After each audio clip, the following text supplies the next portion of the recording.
And hello, Gamecock fans. I'm Spencer Ball. And I'm JP Barry. Welcome to Ball Don't Lie, SGTV's premier award-nominated live sports show. We got an honorable mention. It was pretty awesome.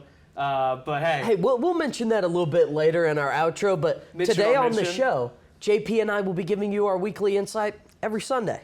This week on the show, Gamecock football continues to rise up the polls. And later, more college sports, NBA, and NFL news. Be sure to stick around for head-to-head football pick'ems. And without further ado, welcome to Ball Don't Lie. Welcome to the Kennedy Greenhouse Studio. I'm Spencer Ball. And I'm JP Barry. This is the one where there's a right answer and there's a wrong answer. I'm always the get-back game guy. There's so many teams with so many good wins. Because, they love seeing Clemson lose no matter what. Well, I think there's a lot of people that love seeing Clemson lose. Yeah, Return of the King released 20 years ago today. There you go. And for that reason, give me the Noles. I like being right more than I like being happy. I think the committee made the right choice. Florida State did not lose a football game. It's football. This is college football. How can you not be romantic about baseball? It's just such a tremendous sport. It's time. Is it time? I think it's time. This is Ball Don't Lie. Gamecock football is finally ranked in the AP poll after another SEC win over the hot and cold Vanderbilt Commodores. Speaking of hot and cold, Spencer and I under the weather a wee bit, but power through. Oh yeah, just like Rocket Sanders powered through the Vanderbilt defense for nearly 180 total yards, 3 total touchdowns. He had a beastly touchdown run, which kind of put South Carolina in the driver's seat. And Spencer has a 15th straight victory, or 16th over the Commodores. And most importantly, third road SEC win for South Carolina, something they hadn't done since 2011.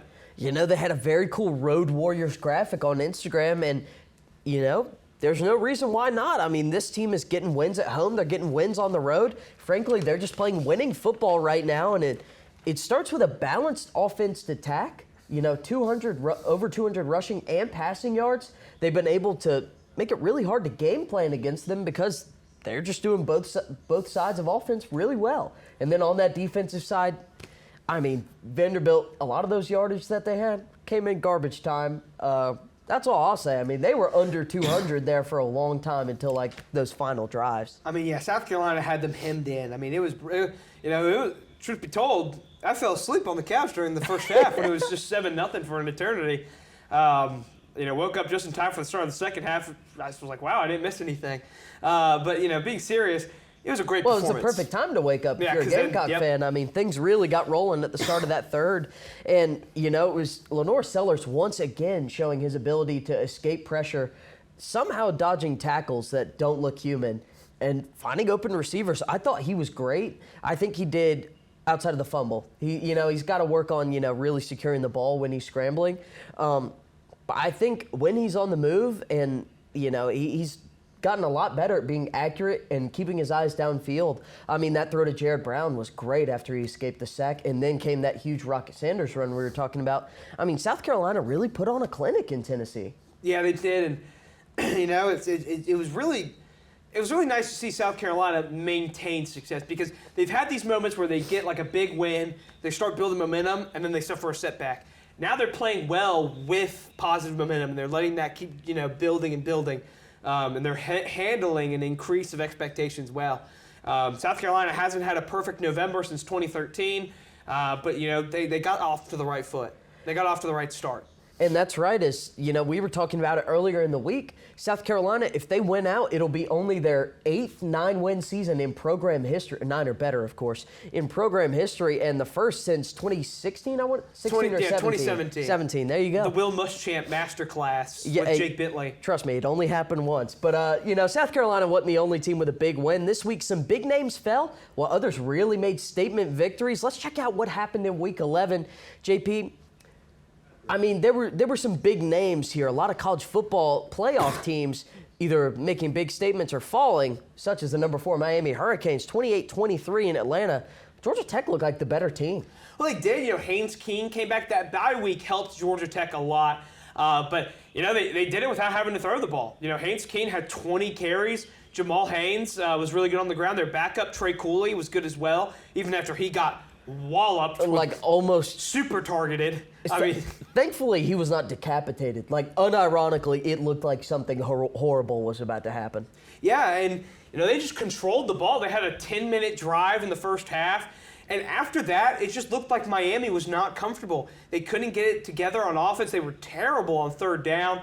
And Cam Ward, the nonchalant gimmick really kind of came back to bite him because he was just really kind of forgetting that defenders exist. Sometimes he would evade pressure, but the pressure didn't go away. They still Georgia fought. Tech was very good at remaining adamant and persistent. Yeah. They would get, defenders falling to the ground, get back up and go make a play. I mean, they were hungry out there. And I think that says a lot about Brent Key and that program, but we won't spend too much more time on the Yellow Jackets. Let's move on to Kansas, who had a lot of preseason hype, a torrid start, but now, hey, it's always nice, I feel like, when teams like Kansas that have hype in the preseason and they struggle a little bit, but then they get some nice momentum-building wins towards the end of their season. They put down Iowa State. This game was not as close as the score says. And Iowa State, if you look at just the highlights, just leaving receivers wide open on slants. You get someone open on a crossing route, and there's nobody on him. Just a total lapse of communication. And they've gone from what looked to be a CFP favorite to it would be a miracle if they made it now. It's crazy. Another big win. Indiana gets it done against Michigan, 20-15. The Hoosiers are 10-0. They are. It was a big deal. They escaped from the Wolverines. Michigan really kind of hung in this game a lot more than I think people expected and had a chance to win there at the end. But Indiana, I think some people expect if you're a good team that you blow out the team you're playing by 1,000,000 points every week. That's just not how football works, especially when you're playing a team that the reigning national champions, as much as we hate to admit you haven't beaten them in forever, and winning those kinds of games is mark of a great team. And so I'm really kind of tired of that kind of they're frauds, they're not blowing everybody out kind of discussion, because that upsets. Well, JP, they're 10-0. Exactly, they're 10-0. Wins speak for. Hey, Google them. They win. They sure do. And also, I was going to say just real quick. I mean, I think Michigan. That shows you that their defense is so solid. If they had a semblance of an offense, I mean, they're probably, again, maybe a 1 or 2 loss team at this point instead of the 5 losses they have now, or maybe 6. No, they're 5-5. 5-5, yeah. I mean, it's gotten bad for the Wolverines, which awesome. And then speaking of games that weren't as close as the final score indicated, Ole Miss handled Georgia. Georgia went up 7-0, and then after that it was over. Another disaster class by Carson Beck. Jackson Dart hung in through the rain and an early injury he suffered. There we go. My God. But he good was recovery, pal. He was good. Ole Miss, they could have scored a lot of. They settled for these short field goals because they knew their defense could just hold Georgia.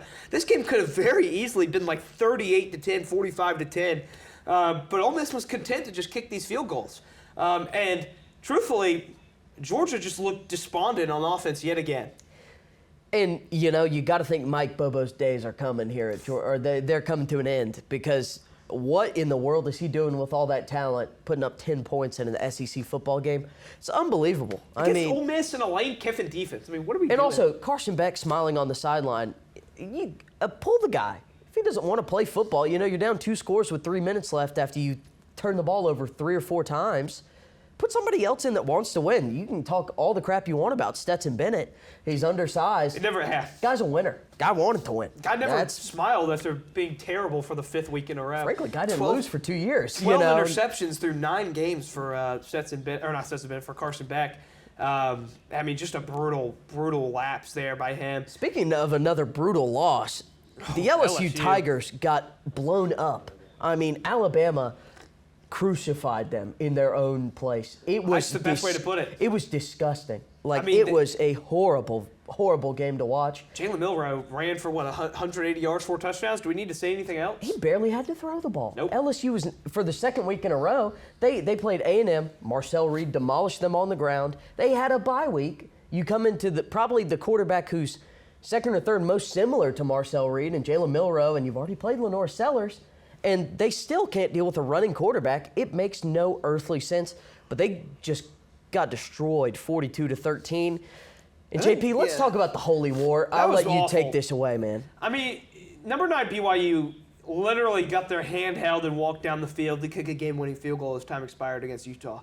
I've never seen officiating. The final drive took 15 minutes because the officials just didn't know what they were doing half the time. We had a 3-minute deliberation on whether or not there was a 10-second runoff on a false start. Of course there is. I was so confused. And then, fourth and 10, ball snapped. Utah gets the big sack. Turns out BYU called a timeout somehow. Didn't look like they got off in time on the replay. Whatever. Then they get it off. Utah gets a sack. Latest flag I've ever seen comes in. All whole time the announcers are acting like this is God's gift to football. It was bizarre. They showed the replay. It's the first time I've ever seen an athletic director go to the press conference right after the game, bashes the officials. He has to pay a big fine now, and they're already looking at disciplinary actions into him. But at some point, you got to look at the zebras on the field. The officials, they need to have some restrictions too, because clearly it didn't look like that was the right call. It was the most I've seen officiate, outside of maybe South Carolina, LSU. Officiating completely take over and pretty much decide who won a football game. And even before that drive, a dubious holding call wiped out a game-sealing first down for Utah. Meanwhile, on the final drive, on a big play for BYU, very egregious holding went uncalled. So it was just odd. It was a horrible end to a very fun game. And a rivalry, too. That's heartbreaking. And while it's not exactly a rivalry, but a Battle of Columbia this weekend, as South Carolina will face number 24 Mizzou this Saturday, Como versus Columbia, South Carolina. Spencer, South Carolina hasn't beaten Mizzou in quite some time. They have not beaten Mizzou. Again, as it says there, they have a 5-game win streak, so it hasn't happened in the Beamer era. JP, you got to think it's time. It sounds weird that South Carolina, the hurdle they haven't been through with Shane Beamer is the Missouri Tigers. But that's true. Drinkwitz always seems to call a good game against South Carolina. Missouri plays really annoying football. They have a good defensive front seven, and they run the ball a lot, especially with Brady Cook, who might be out for this game. Might be a Drew Pine start for Missouri. Yeah, and he came in on strong in the fourth quarter against Oklahoma. That game was wild. We didn't even get to talk about that, but if you could get the ball in the general vicinity of Luther Van Burden, anything can happen. Yeah, so that's got to be, of course, he's circled on all the Gamecock reports, but this one should be really fun. And for South Carolina, you might not want to hear it, but there is a chance the Gamecocks could sneak into the college football playoff if they win out, especially with all the chaos that's going on, with all these other top teams losing. The more teams that lose, the more South Carolina looks good with a couple close losses to teams that are really good. You just got to take it game by game and win, and especially against Missouri, this is one you want to win. We're favored by, 14 points early here, which is, I guess, an indication that Brady Cook's not going to play, but you can't afford to take anyone lightly. You certainly can't, and that's something I think South Carolina's done with Mizzou. It was the Missouri game that sparked this team into the 2022, last couple games, the upset of Tennessee and Clemson. It was just a beatdown at home that Missouri gave us that really set that on. You got to think South Carolina wants revenge for a lot of these losses that, honestly, haven't been that pretty. Yeah, no, the 2022 one was one of the worst offensive performances we've seen. Last year, it was a real, indicator of, wow, this team is just not very good now. And Missouri was, I think, better last year. Oh, much better. Yeah. Mizzou, a team that had high preseason expectations for a reason. And, they've been dealing with injuries, but they're still a talented team, a good defense. And if Brady Cook plays, this could be a battle of two of the best quarterbacks in the SEC. So I'm expecting a fun one, even with the early spread favoring South Carolina by so much. It also should be a pretty good uniform game, which is important. Always fun. And there's another SEC battle happening this Saturday with big CFP implications. It's Tennessee versus Georgia in Athens. This one's got all the makings, a real make-or-break game for the Georgia Bulldogs. It does, but, putting a Kirby Smart team in a corner like this, they're going to fight and claw with their last dying breaths or maybe get behind the wheel of an Escalade. It's whatever they end up doing to get themselves hyped up for Saturday. Tennessee has a lot of history to overcome here. They've struggled on the road. Their one loss is on the road to Arkansas. They've struggled offensively. And if Nico Imaliva is not healthy for this game on Saturday, it could be brutal for them. He left the Mississippi State game. They think he'll be all right for this. That wasn't by any means a convincing win against the Bulldogs. It was close for a majority of that game. It wasn't a convincing win against Kentucky either, even with Nico healthy. But what's working against Georgia? My goodness, how Carson are they? Beck. Yeah, Carson Beck. I feel like an anti-dog agent. We'll be feasted upon by this defense. So this could be a very low-scoring game, I think, is what we're heading towards. But, for Georgia, they have not lost 3 games in a season since 2018. They have not lost 3 SEC games since 2016, which was Kirby Smart's first year. Tennessee, they haven't beaten both Georgia and Alabama in the same season since 2006, which if you were born that year, you're a freshman in college right now. I was 3. So it's just going to be, there's a lot of, it feels like this is a game of 2 cursed teams. I guess Georgia, of course, being national champions recently many times. But yeah, Georgia, if they lose, you have to think they're out because they're, in the AP poll, we'll see what the CFP rankings look like on Tuesday. But they're at number 11. They're behind a lot of teams like SMU, Notre Dame, BYU, which, how are they going to jump them? Deserve to be ahead of Georgia, exactly. frankly. Yeah. But it starts this weekend for the Bulldogs getting themselves back into things. Yeah, I think you're right. I think they've got to find an answer to Dylan Sampson. That could be Tennessee's real saving grace, especially if I believe it doesn't play. I think that's really the matchup to watch. And for Georgia, frankly, you got to get something going offensively. Don't know what it's going to be. Is it going to be 50 carries for Trevor Etienne? Who knows? It might be. But we've spoken a lot about kind of what happened this weekend with college football playoff implications. So before this week's rankings come out on Tuesday night, let's see how last week's original rankings hold up after this big weekend and kind of what we think will happen. So right now you're looking at what the bracket looks like based off the rankings from last week. Spoiler alert, not good. Well, yeah, because this is what ESPN had. So if you look up there, Boise had a tough game this weekend against Nevada, barely eking out a win there behind Ashton Jeanty.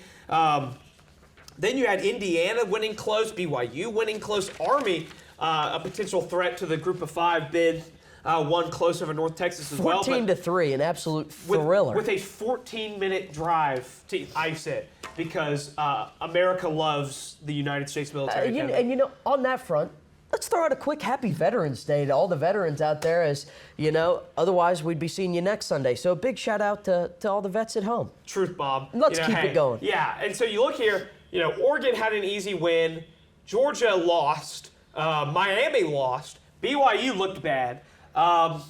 Penn State got a huge win over Washington, but a Washington team that's struggling, but they were playing better, and that was a real butt whooping. It was like 35-6. Yes, it was. But again, I would like to submit my case that Penn State is fraudulent. They probably should not be ranked that high. They have no wow factor wins.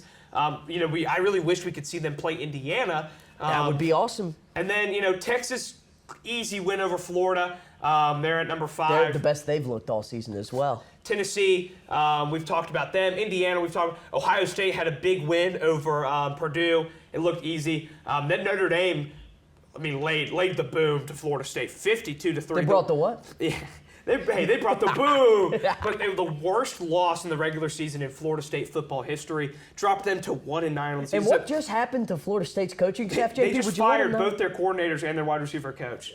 So that's kind of, that's what last week's looked like. We running through kind of what happened. So Spencer, who do you think are primed to rise in this week's rankings? There's a team in my CFP graphic last week that I said would rise. It's the SMU Mustangs. I think they have a prime shot to move up. Miami is now, a one-loss team, and SMU is a one-loss team, but their loss to an undefeated BYU, it's not to Georgia Tech. I think the Mustangs now probably move in to that ACC frontrunner spot. That's what I would think. They've got the best resume and the best loss. Miami does their best win is Louisville, which is a good win. The Cardinals are a very good team, but I'm interested to see how far they drop.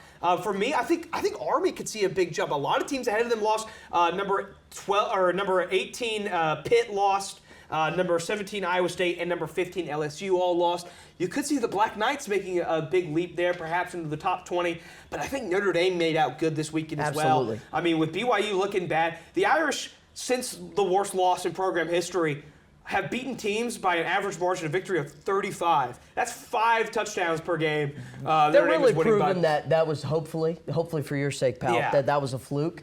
But they're backing that up, saying, hey. Yeah, I think they're certainly going to be in position to host one of those first-round playoff games. And that would be what a sight that could be. But another team, I think I'm interested to see what they do with is BYU. Well, Utah is very bad. Yeah. Go on the road, need officiating tomfoolery to eke out a win there. And also against Oklahoma State, the last-second touchdown. You haven't had such convincing wins. Sorry to cut you off. And you don't want to punish teams too much for winning, but you got to start wondering there. I think Miami falls a lot. Yeah. But what are they? I'm interested to see what they do with Georgia and Ole Miss. There's a big log jam of 2-loss SEC teams with Georgia, Ole Miss, Bama, A&M, and Bama. It's chaos. It is. It's chaos. And, the chaos football playoff. It's going to be fun. And there are some big games this weekend that we'll talk about in pickups that could really kind of start to separate the wheat from the chaff there. But right now, I don't think many teams are left in the top 20 are strictly eliminated. But I think Iowa State and LSU got dealt brutal blows this weekend. I think Iowa State still has a chance to make it to the Big 12 title game, but I mean, a team that might see a big rise is actually Colorado, who made a big comeback on the road. What did I say about the Buffs last week? The Red Raiders. Took down the Red Raiders. JP, that's really it. That is. I was going to say, we can't predict what's going to happen in the college football rankings, but we can promise you that we will give an update on it every single week they come in. So don't go anywhere. We've got even more sports news coming up after this quick commercial.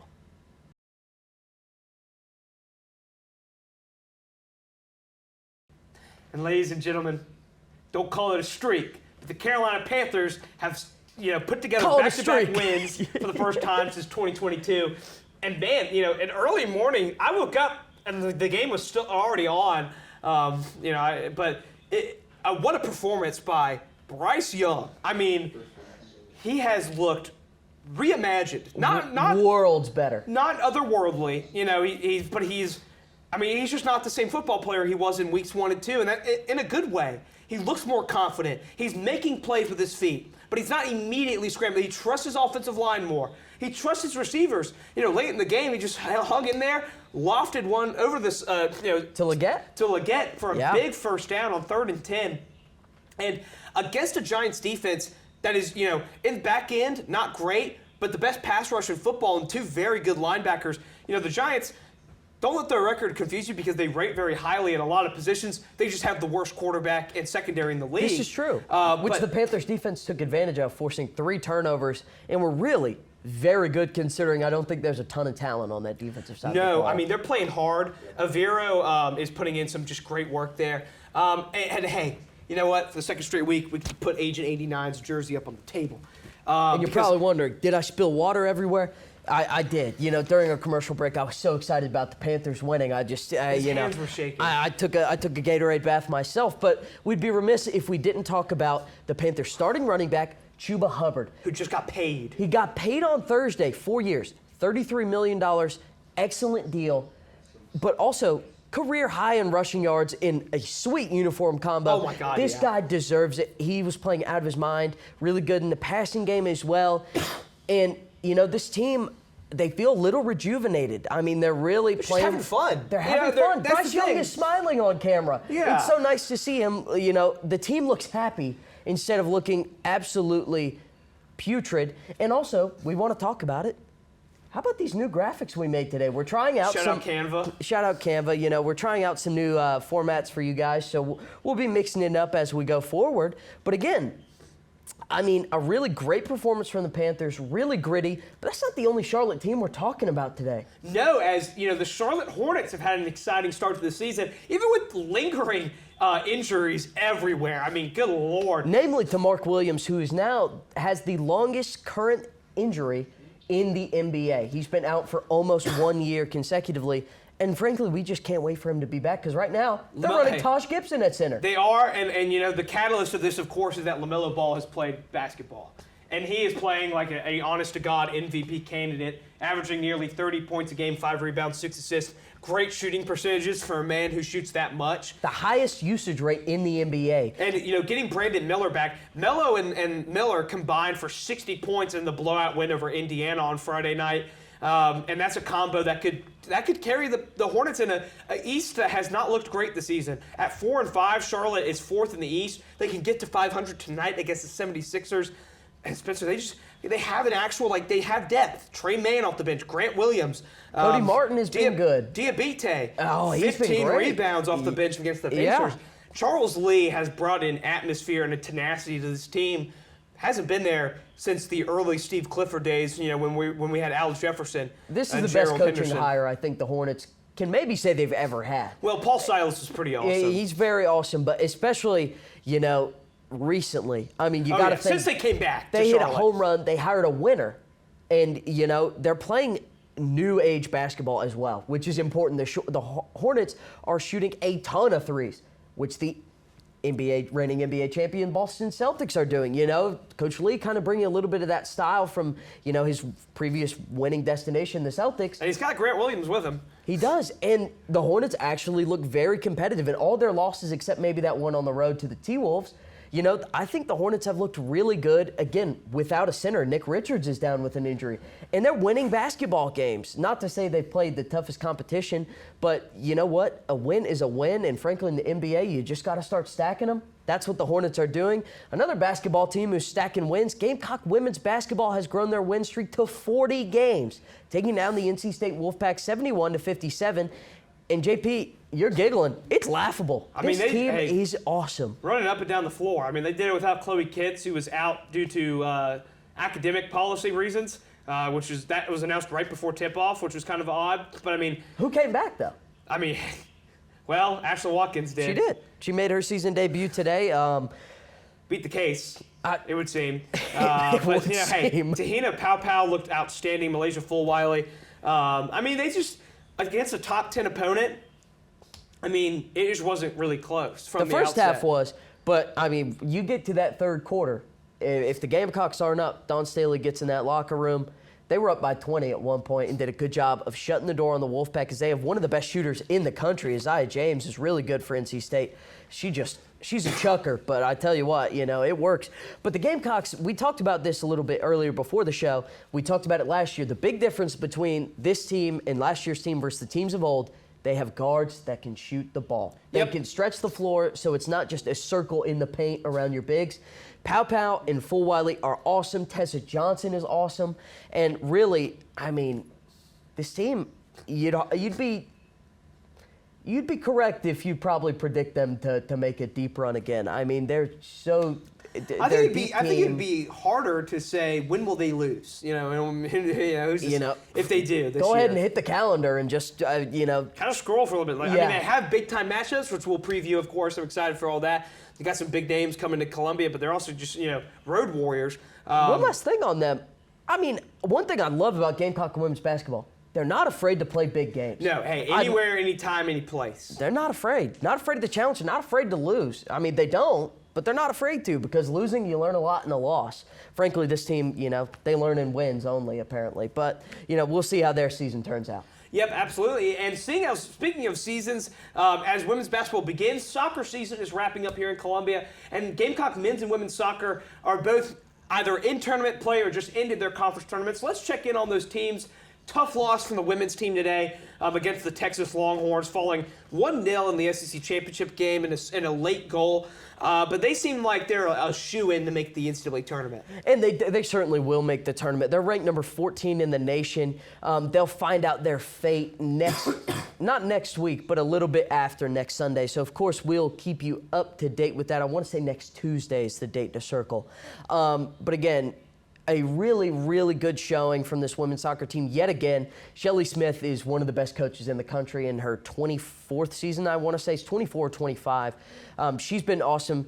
And the Gamecock pitcher there on the left, Kat Berry, is now the all-time points leader for this program.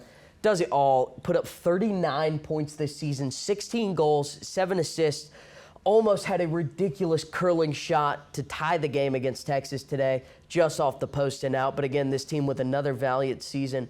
And it's going to be really exciting to see what they do come tournament time. Absolutely. And, kind of flipping sides here, a team that's not, just starting their SEC their tournament as they'll take on Kentucky in the first round of the Sun Belt tonight, which should be starting here pretty soon. That's in Morgantown because if they win, they'll take on the West Virginia Mountaineers, one of the best teams in the country. So although South Carolina's RPI isn't looking stupendous to make the tournament, they're not in a bad situation because they can play their way in. They can either run the table in the Sun Belt tournament, but you have to think beating Kentucky and then beating West Virginia could turn some heads. But even a West Virginia win, I think, would really, that would be just peachy keen for the Gamecocks. That would have them looking really good. And right now, again, they're kind of on the outside looking in. A win against a previous number 1 ranked opponent this season, it would really do wonders for this squad, who's had their most wins in a season since 2016. Yeah. Coach Annan's really turned things around this year. Yeah, because, I mean, even if they don't make the tournament, it's been a great season. It's been, lots of fun, some great moments, lots of guys getting individual honors. They had, 3 or 4 players named to the all Sun Belt teams, and, the most since 2016. Harrison Myring, Ethan Ballack. Just some great Velasquez Lopez, Jonah Bagar as well was really good. He really got better as the year went on. So just a team that's fun to root for, and they'll be back next year, even if they don't, even if the season doesn't end quite how they want it to. They sure will. And again, a big thing with that team, young talent that they can develop. A lot of the people in this program they either got from the portal or are young guys coming into this program. So you got to think they'll rinse and repeat. And it looks like they're going to keep getting even better. That's all we've got for you today on the show. We'll be right back after this quick break with this week's Pick'ems to wrap up yet another episode of Ball Don't Lie.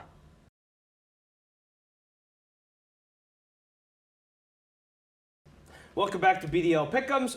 I'm doing well, and with 46 wins and 35 losses, I'm doing a lot better than other Pick'ems. But Spencer is on an absolute heater, running away with it with a 54-27 record. So let's get into it right now, starting with some NFL action. Tonight, the Detroit Lions go on the road to the Houston Texans. Spencer, can we pick against Dan Campbell?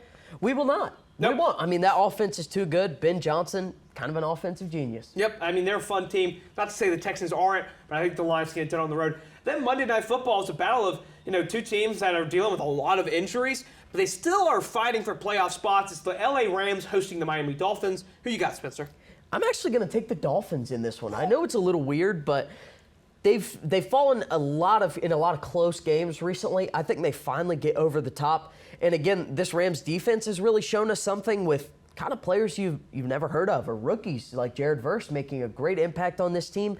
But I think the Dolphins finally get a win, and they kind of keep their season alive on Monday. Who you got? I got the Rams. I think Matthew Stafford and Kyron Williams are just a little too much for the Dolphins defense to handle. Cooper Kupp, since coming back, has been pretty good, and You think it's close either way? I think it's close either way. These are 2 teams that have good players that are fighting, and they want to win so bad because they've dealt with so much this year.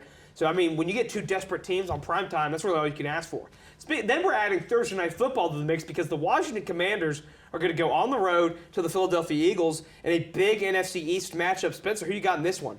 Well, it seems like these 2 teams are going to be fighting for that top spot in the NFC East with Dallas and New York Giants probably throwing in the towel here soon with Dak Prescott out for the year now, and Daniel Jones is still the New York Giants quarterback. This one, I'm going to take the home team. I'm going to take the Eagles. I think it's going to be a rowdy atmosphere. And I think as long as Jalen Hurts can try and hold on to the ball, I think the Eagles will overpower the Commanders. But again, I think this one's going to be one of the best Thursday night footballs of the year. I think it's going to be really awesome, and maybe a week ago I would have picked the Eagles, but the Commanders made a huge trade going out and getting Marshawn Lattimore, They did. Who's a man who can go up against A.J. Brown and go up against him well. He is an all-time, give me the best matchup and I'll go out there and I'll win it for you type of guy. And I think they get a big win on the road. You know what? Can't argue with that one. And moving into the college football slate, we're going to start with our beloved Gamecocks. Missouri comes to town on Saturday. Who you got in the Battle of Columbias? If it's, as of right now, it looks like it's going to be Drew Pine. And I think Mizzou plays admirably, but I think South Carolina pulls it out with a strong fourth quarter.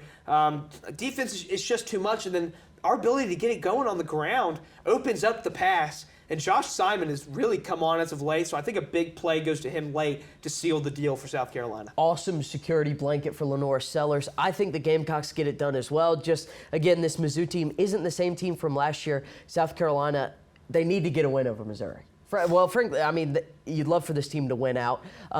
At home, it's going to be a huge game for the South Carolina. I think they got to get it done. I think they will. It'll probably be close.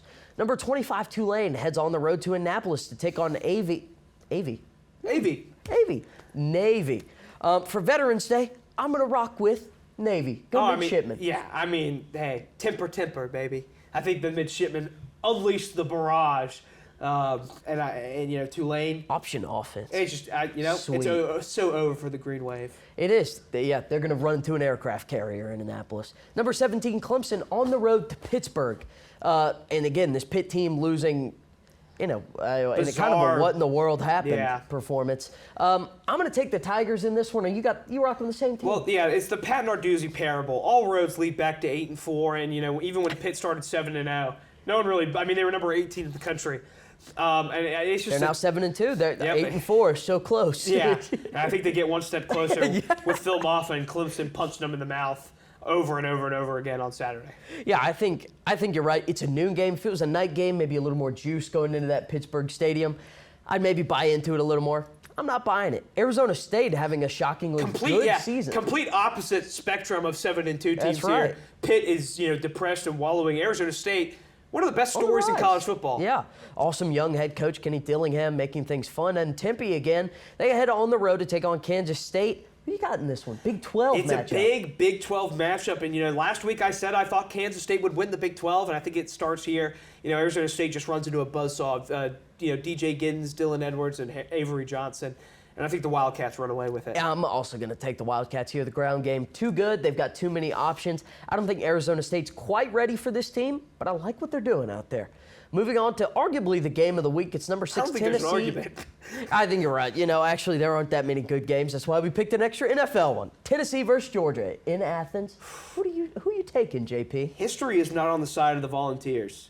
My eyes are not on the side of the Volunteers. I think Georgia bounces back. They've established the run. They take the ball out of Carson Beck's hands and remove the ability he has to lose them the game. I think Trevor Etienne has a big day on the ground, and Tennessee's offense I don't buy them in a big game on the road against a team that's historically owned them. And I think Georgia throws a real wrench into the college football playoff race with a win here. I could totally see it, but I'm going to take the Vols. I don't think Georgia is good enough offensively to, break down this Volunteers defense. I think it's going to be like a 9-6 final score. It could be, and that would just be an absolute atrocity to the eyes.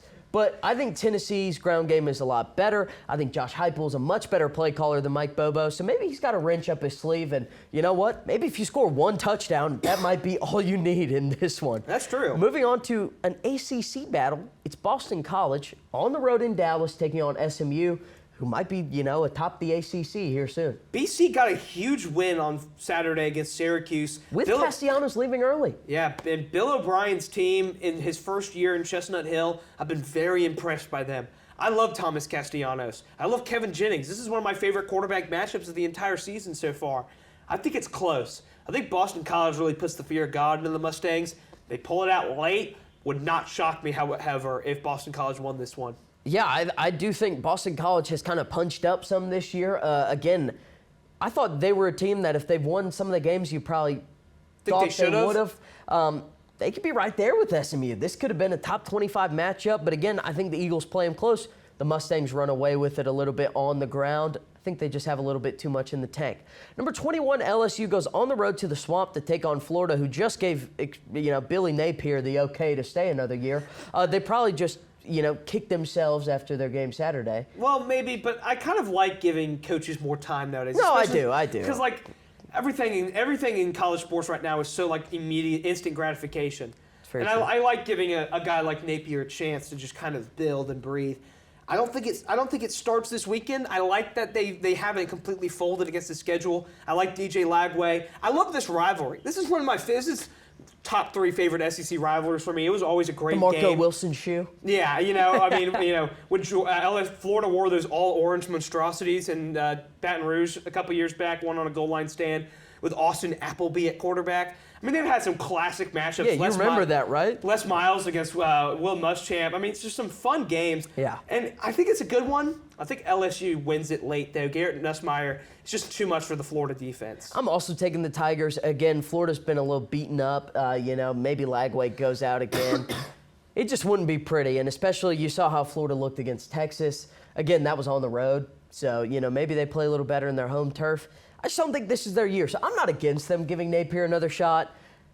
It just really hasn't looked super convincing. So I think next year is going to be make or break for him. But that is going to do it for this episode of Ball Don't Lie. Be sure to follow us on Instagram, X, and TikTok at SGTV at USC. And again, we did receive an honorable mention. Baby.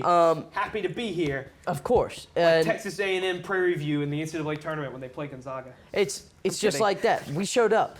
But again, this isn't it for us, but we just want to say thank you to everyone out there who, just supports us, and it means the world to us. We had a guy at Cock Hockey the other day. The women's club hockey coach said he watches Ball Don't Lie. He has no reason to do that, but shout out to everyone else because of stuff like that really make our day, make us want to keep going. Keep going, we will. If you didn't know, we've got the rest of this season. And JP, we're coming back for one more. 5 seasons and a movie, baby. 5 seasons and a movie. Let's go. One last dance. And make sure to keep up with all of our content. Be sure to also visit us online at SGTV at USC.com. For SGTV, I'm JP Barry. And I'm Spencer Ball. Before we overheat on stage here, we're going to get out of here. Have a good weekend, Carolina. Forever to thee.